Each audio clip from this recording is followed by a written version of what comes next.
Oi, gente! Essa semana nós vamos falar sobre esse sistema de alta especialização que nos permite coisas como a comunicação, a movimentação, a memória, a sensibilidade e a consciência. É um sistema que muita gente detesta, muita gente ama, mas ninguém pode negar que é fascinante, e por isso a gente vai começar com ele aqui na nossa programação dos sistemas do corpo humano. Como a gente já sabe, todos os seres vivos, mesmo os mais primitivos, como as amebas, precisam se adequar ao ambiente em que estão inseridos para sobreviver. Para isso, as suas células, ou célula, no caso dos organismos unicelulares, precisam apresentar algumas características fundamentais, como a capacidade de perceber estímulos no ambiente, de conduzir essa informação e de reagir a essa informação. Os primeiros organismos multicelulares a se especializarem em alguma dessas funções foram os poríferos, ou a esponja, como a gente pode falar. Na superfície dessas esponjas, próximas aos orifícios, algumas células começaram a se especializar. Então, parte delas ficou responsável pela captação e condução desse estímulo, e outra parte por reagir a esse estímulo se contraindo. Foi aí que surgiram as primeiras células musculares, e essas células musculares, ao longo da evolução, foram se internalizando.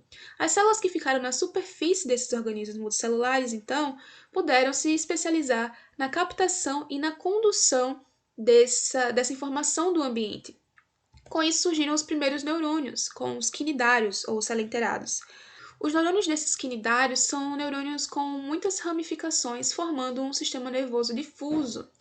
Esse sistema nervoso difuso foi substituído com os plateumintos, neumatelmintos, até chegar a um sistema nervoso mais centralizado aqui nos anelídeos. Como a gente pode ver, nesses anelídeos nós vamos ter neurônios que estão mais próximos da superfície, que vão captar esses estímulos, essas modificações no ambiente e enviar essa informação até os neurônios que estão aqui centralizados, os gânglios centrais.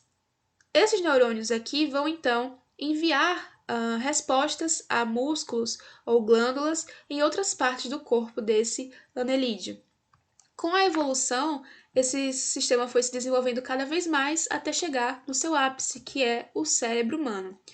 Já que esse sistema é um sistema tão complexo, como será que a gente pode dividi-lo? Nós temos uma divisão anatômica, uma divisão funcional, uma divisão segundo o desenvolvimento embriológico e uma divisão metamérica, que nada mais é que uma classificação quanto à correspondência ou não correspondência desse sistema nervoso a determinadas partes do corpo ou segmentos. Nós vamos nos ater aqui à classificação anatômica e funcional. Como vocês estão vendo, o sistema nervoso central, ao longo da evolução, foi se internalizando, se centralizando. Isso porque não seria viável para os neurônios continuarem na superfície, já que qualquer lesão poderia danificar aqui o seu corpo, o seu núcleo, e eles não poderiam ser recuperados. Então, foi mais viável para esses seres vivos internalizar cada vez mais esses corpos dos neurônios, formando o que a gente conhece como sistema nervoso central. Já que esses neurônios estão tão afastados da periferia agora, como será que eles conseguem receber essas informações do ambiente? E como será que eles conseguem enviar respostas para esses efetores, que são os músculos e as glândulas situados mais perifericamente? Isso acontece por meio do sistema nervoso periférico, que leva essa informação do ambiente para o sistema nervoso central e também traz a informação para os efetores.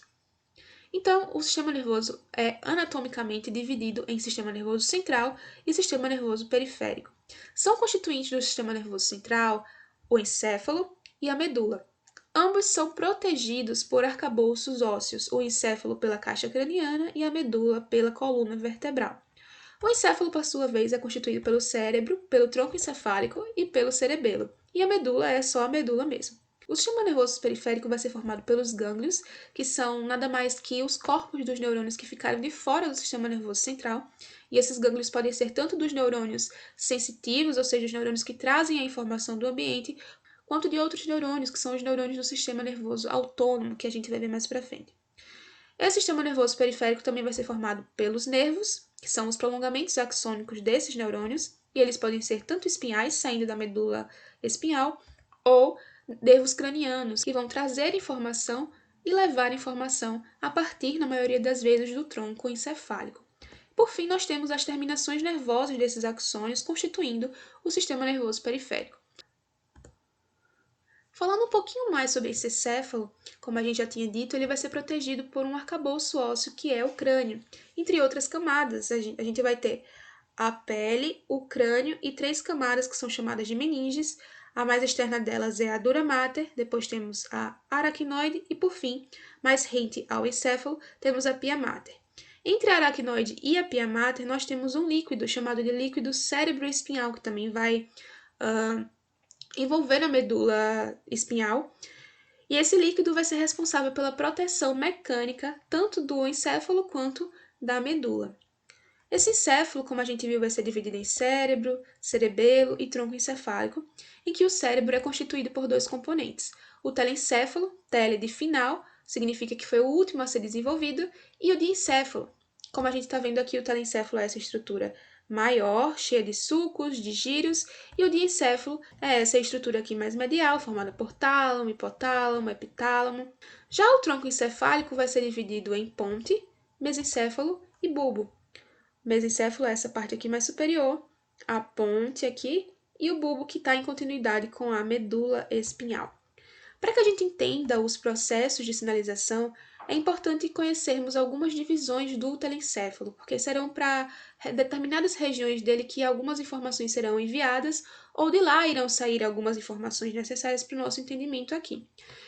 Como a gente está vendo aqui, esse telencéfalo tem em sua superfície inúmeros sulcos, que são essas estruturas aqui mais aprofundadas, e entre esses sulcos nós temos os giros. Existem 2 sulcos principais, que é o sulco central e o sulco lateral, também chamado aqui de fissura silviana. Esses sulcos e giros vão ser importantes para delimitar algumas regiões anatômicas do telencéfalo, conhecidas como lobos. Então, aqui a gente tem o lobo frontal, o lobo parietal, o lobo occipital e o lobo temporal. Se a gente rebate esse lobo temporal, a gente encontra o lobo insular, que está mais escondidinho. Recentemente foi incluído mais um lobo nessa classificação, que é o lobo límbico, mas que não poderia ser visto aqui e muitos livros também não o trazem.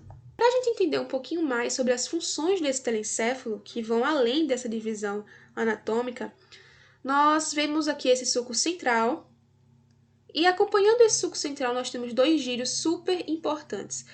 No lobo frontal, o giro que acompanha o sulco central, ou seja, o giro pré-central, contém o córtex motor primário, que junto com as suas áreas de associação vão ser responsáveis por enviar informações até a medula, levando a nossa movimentação. Então, é essencialmente motor.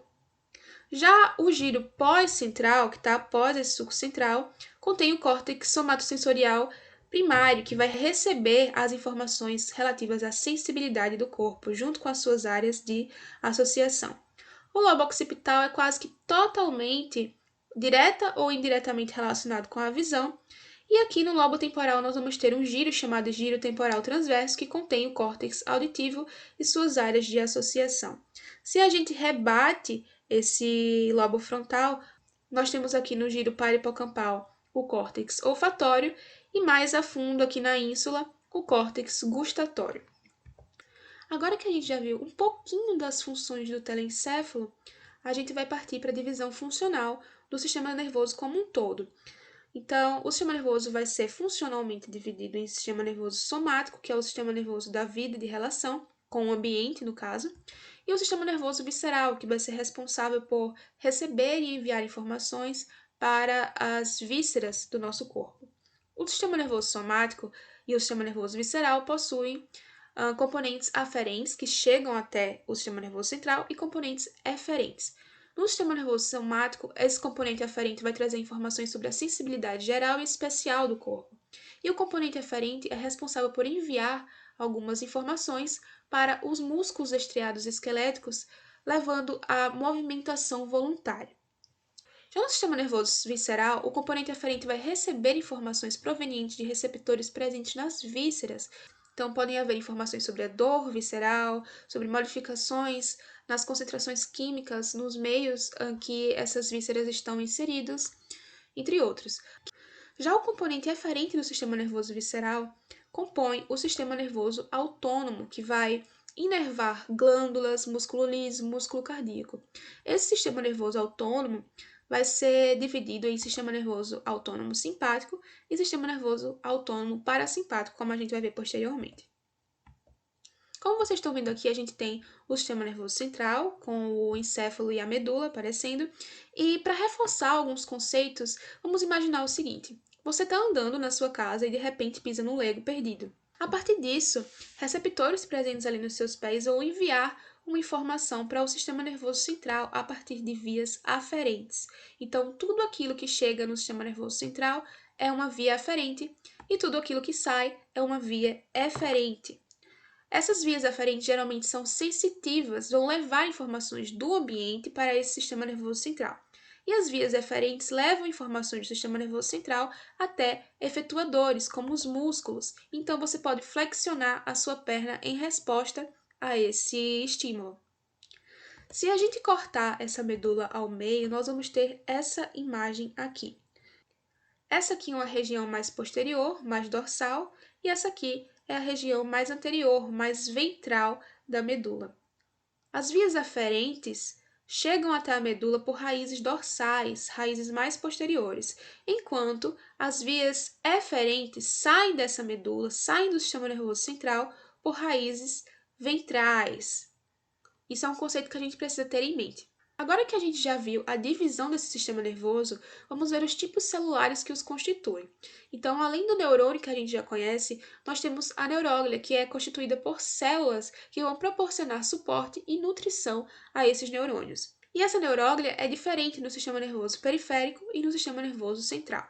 No sistema nervoso periférico, nós vamos ter, acompanhando esses neurônios, células conhecidas como células satélites, que vão encobrir esse corpo desse neurônio, garantindo proteção a ele, e as células de Schwann ou Schwann, que vão ser responsáveis pela mielinização dos axônios desse neurônio.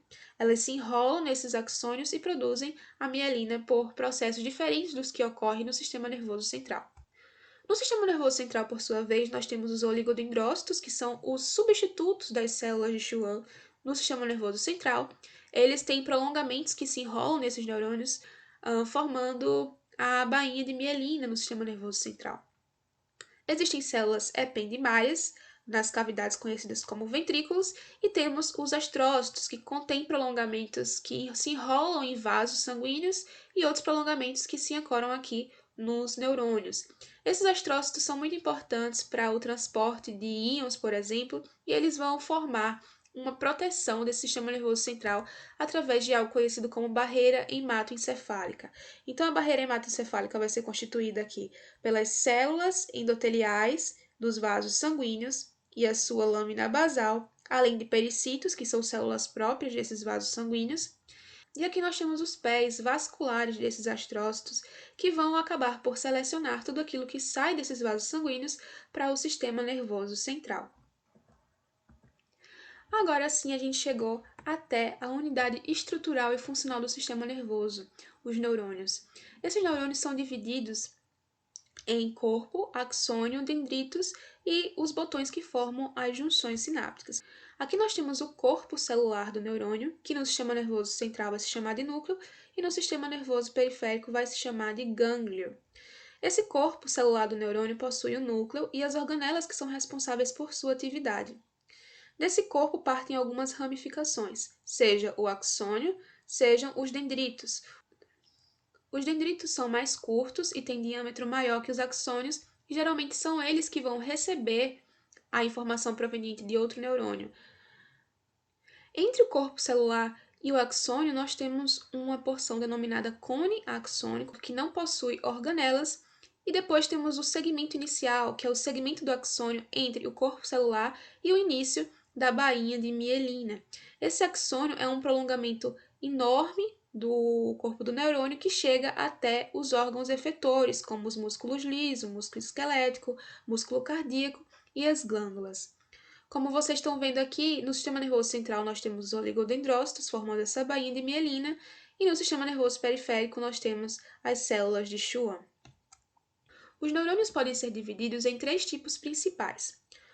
Sensitivos, que são aqueles aferentes, capazes de perceber as alterações do ambiente e levar essa informação até o sistema nervoso central, os neurônios motores e os neurônios de associação, que são os responsáveis por ligar neurônios sensitivos a neurônios motores ou até mesmo a levar essas informações diretamente para o sistema nervoso central. Agora que a gente já sabe como o sistema nervoso é dividido e quais são os seus constituintes, estamos preparados para aprender como essa informação é passada de um neurônio para o outro, ou seja, através da famosa sinapse.